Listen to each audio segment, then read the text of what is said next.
there's no need for you to hold the camera, Dave. There's a perfectly good tripod right over here. You can be useful in other ways, like sleeping. That will be a lot more useful.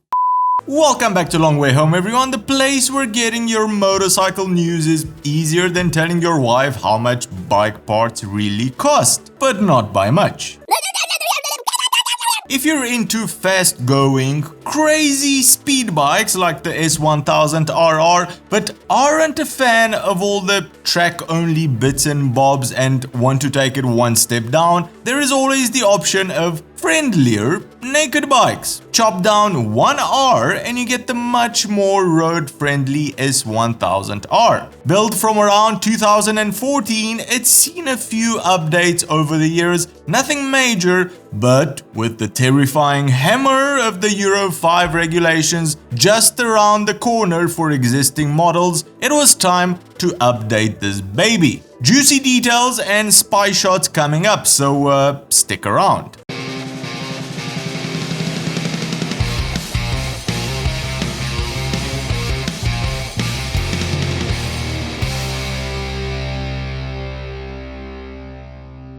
Here's the 2021 BMW S1000R in all of its glory. And here's the 2021 Triumph Speed Triple in all of its glory. Notice any similarities, shall we say? Yes, the same lucky guy gets to test all of the new prototype bikes. Dave, find out who that is. I want his job. Since the new S1000RR was pretty much redesigned from the ground up, including everything from the engine to the frame, and considering that the R variant is always based on its bigger brother, the RR, it's safe to assume that the next incarnation of the 1000R will be an almost brand new bike. The biggest unknown so far is whether it'll feature BMW's shift cam technology. This was included in the new RR, but has stayed out of the current XR, BMW citing that it wasn't necessary since the only advantage would be more power in the higher rev range, and since the XR as well as the R have been designed to have good power in low to mid range, I highly doubt shift cam will make an appearance on the new R. And I don't mind that since it's surely going to keep the price down, and if you really ride your bike so much at higher revs, what are you doing on an R? Get the RR. Arr.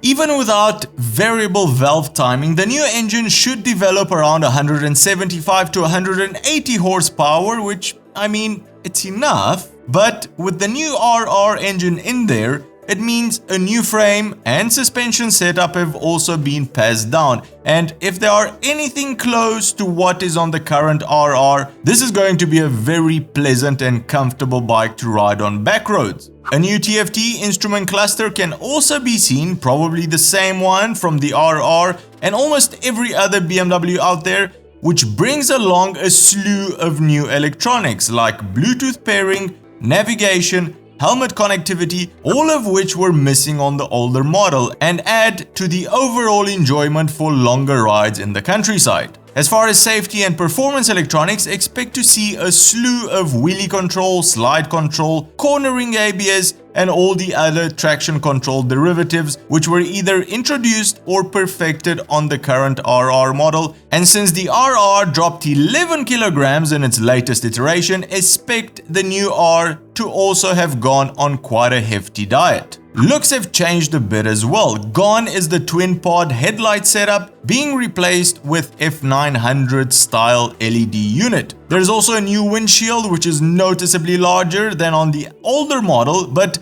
don't expect it to make too much of a difference on the road since it's still tiny, this being a sports bike. That massive collector underneath the engine, which has been seen on the XR and on the RR, has made an appearance, most probably to please the Euro 5 gods, and the same amazingly crafted and attractive end can from the XR can also be seen here.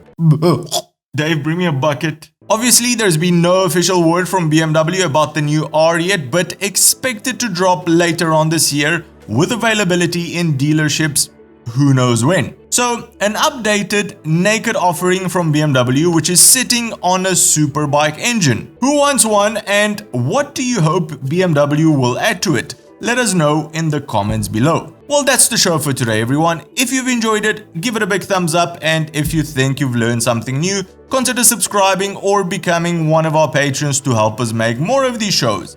Cheers, and I'll see you on the next one.